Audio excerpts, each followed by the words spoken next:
O caso de hoje vai dividir opiniões. É a história de Lois Woodward, uma jovem de 18 anos, britânica, que se tornou um nome mundialmente conhecido após a morte de um bebê de 8 meses de vida. Olá, sejam todos bem-vindos ao meu canal. Ele é novo e se você gosta desse tipo de conteúdo, já se inscreve que ajuda muito. Deixa o seu like bem no início do vídeo. E bora para a história de hoje. Esse caso, pessoal, ele é cheio de reviravoltas. E até hoje ele gera muitas discussões e muitas dúvidas. Mas bem, primeiramente, deixa eu apresentar a vocês a vítima e a família. O Matthew era um bebê de apenas 8 meses de vida, super saudável.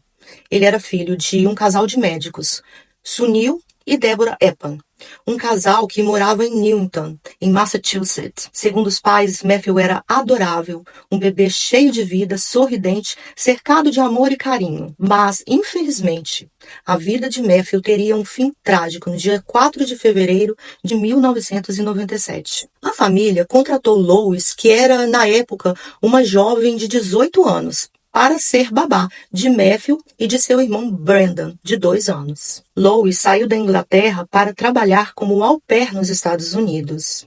Ela foi em busca do sonho americano como tantos outros jovens, e até aí tudo bem. Um tempo depois dela conseguir o trabalho, já havia por volta de 3 meses de experiência, Lois passou a viver na residência do casal.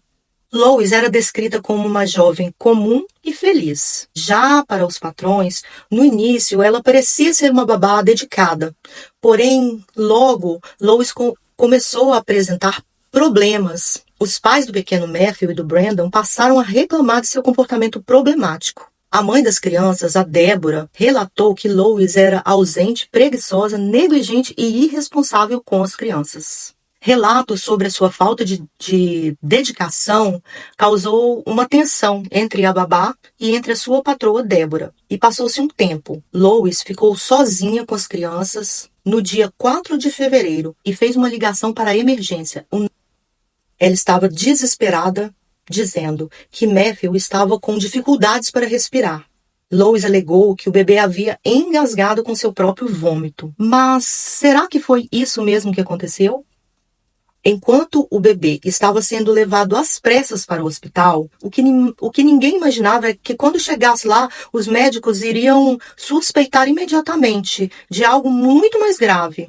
Após alguns exames, havia sinais de trauma físico, fraturas no crânio e hemorragias. Foi então que foi aberta uma investigação que levaria a jovem Lois direto para o banco dos réus. Os médicos sugeriram que Matthew poderia ter sido vítima de abuso infantil, mais especificamente a síndrome do bebê sacudido, que é quando uma pessoa sacode tanto a criança com tanta força que ela pode vir a óbito. Porém, as evidências começaram a ser questionadas. Para eles, Lois teria sacudido o bebê com uma força brutal. E agora, com Lois já no tribunal, os depoimentos começaram a apontar causas e argumentos sobre o que realmente aconteceu com o bebê.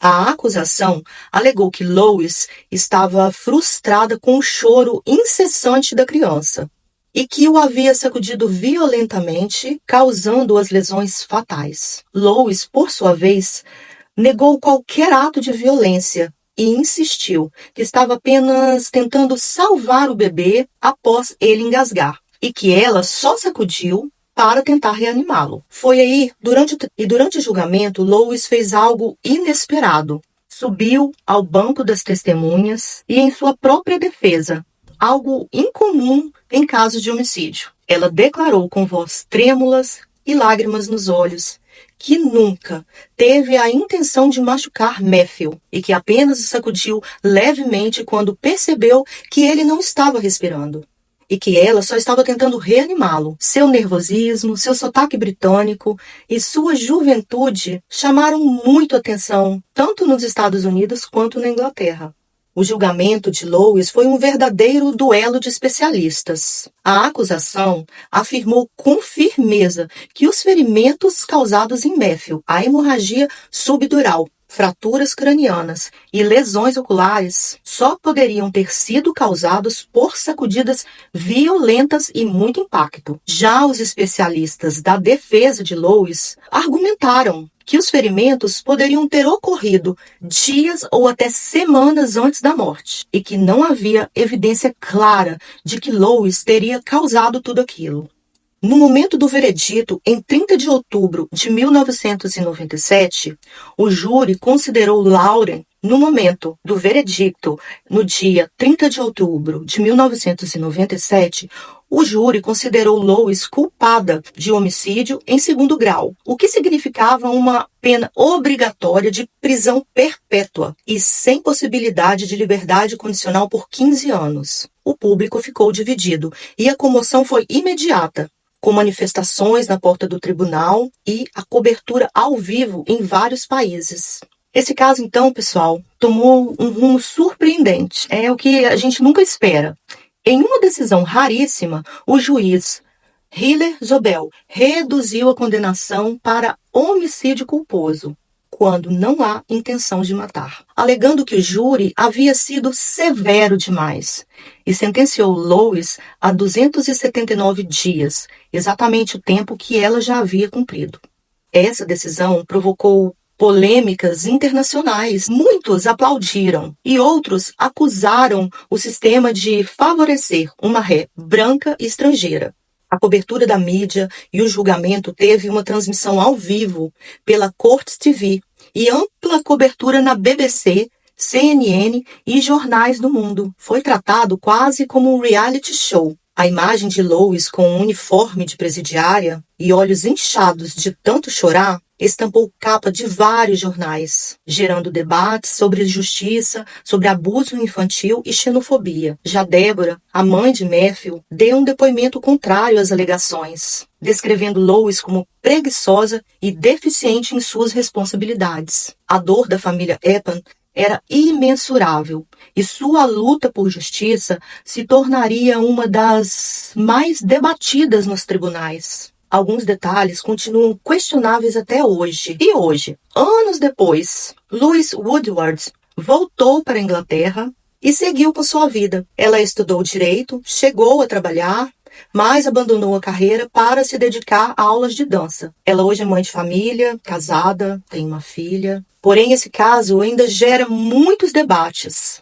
Mas afinal, ela foi injustiçada ou houve falhas no julgamento? E quanto à família Epan, até hoje continuam a lutar pela memória de Matthew. E pessoal, o que você acha? Será que o caso de Lois Woodward foi uma tragédia mal interpretada? Ou o que aconteceu naquele dia de fevereiro foi de fato um ato de violência inocente ou culpada? O que você acha? Deixe sua opinião nos comentários, pessoal. Esse foi o vídeo de hoje. Deixem suas opiniões nos comentários. Eu quero saber o que vocês pensam. Bom, pessoal, e enquanto as respostas não são claras, a memória do anjinho Matthew permanece viva, sendo para os pais um símbolo de luta que até hoje é feita contra a violência infantil nos Estados Unidos. Bem, e esse foi o vídeo de hoje. Obrigada pela sua companhia. E se você tem algum caso que queira que eu conte aqui no canal, deixe aí nos comentários. Até o próximo vídeo.